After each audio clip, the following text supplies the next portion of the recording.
IPC बदलकर हो गया है बीएनएस। क्या क्या बदलाव हुआ है, आइए जानते हैं।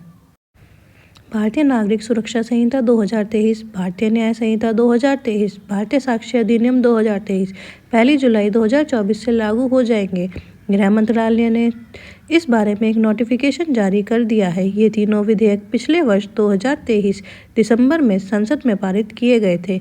ये कानून भारतीय दंड संहिता, दंड प्रक्रिया संहिता और भारतीय साक्ष्य अधिनियम का स्थान लेंगे। क्या क्या बदलाव आएंगे, आइए जानते हैं इसके बारे में। भारतीय दंड संहिता 1860 आईपीसी के अधिकांश अपराधों को भारतीय न्याय संहिता बीएनएस में अलग रखा गया है। इसमें सामुदायिक सेवा को सजा के रूप में जोड़ा गया है। आत्महत्या जैसे अपराधों में व्यक्ति को सामाजिक सेवा की सजा दी जा सकती है, हालांकि इस दौरान उसे किसी तरह का मेहनताना नहीं दिया जाएगा। राजद्रोह को अब अपराध की श्रेणी से बाहर कर दिया गया है।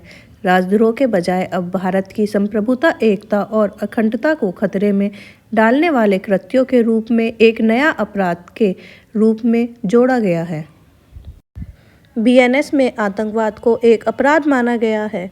इसे एक ऐसे कृत्य के रूप में परिभाषित किया गया है जिसका उद्देश्य देश की एकता, अखंडता और सुरक्षा को खतरे में डालना, आम जनता को डराना या सार्वजनिक व्यवस्था को बिगाड़ना है।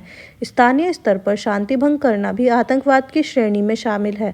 फेक करेंसी की तस्करी आतंकवादी कृत्य होगा। संगठित अपराधों को अपराध की श्रेणी में जोड़ा गया है। इसमें अपराध सिंडिकेट की ओर से किए गए अपहरण, जबरन वसूली और साइबर अपराध जैसे अपराध शामिल हैं। छोटे मोटे संगठित अपराध भी अब अपराध हैं। जाति, नस्ल, भाषा, समुदाय या व्यक्तिगत विश्वास जैसे कुछ पहचान चिन्हों के आधार पर 5 या अधिक व्यक्तियों के समूह द्वारा की गई हत्या में 7 साल से लेकर आजीवन कारावास या मौत तक की सजा का प्रावधान किया गया है। नए कानून में 7 वर्ष से अधिक और 12 साल से कम उम्र के किसी बच्चे के अपराध को अपराध नहीं माना जा सकता है, जिसकी समझ इतनी परिपक्व नहीं हुई कि उस अवसर पर वह अपने आचरण की प्रकृति और उसके परिणामों के बारे में निर्णय कर सके।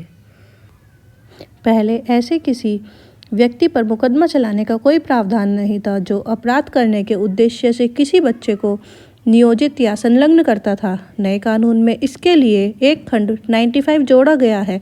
इसमें यौन शोषण या पोर्नोग्राफी अपराध सहित अपराध करने के लिए किसी बच्चे को काम पर रखना या उसमें शामिल करना अपराध है। बच्चे द्वारा किए गए अपराध को उसे कराने वाले को भुगतना होगा।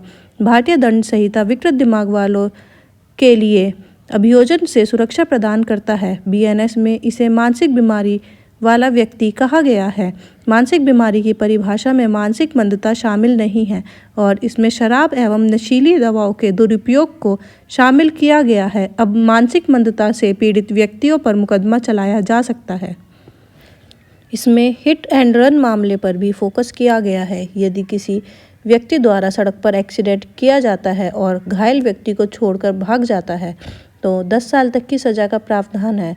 वहीं दुर्घटना के बाद वह घायल या घायलों को अस्पताल लेकर जाता है तो सज़ा कम हो सकती है। ऐसी ही अन्य जानकारी के लिए आप मुझे सब्सक्राइब कर सकते हैं कॉप अपर्णा पर। आगे की जानकारी देखिए पार्ट 2 में।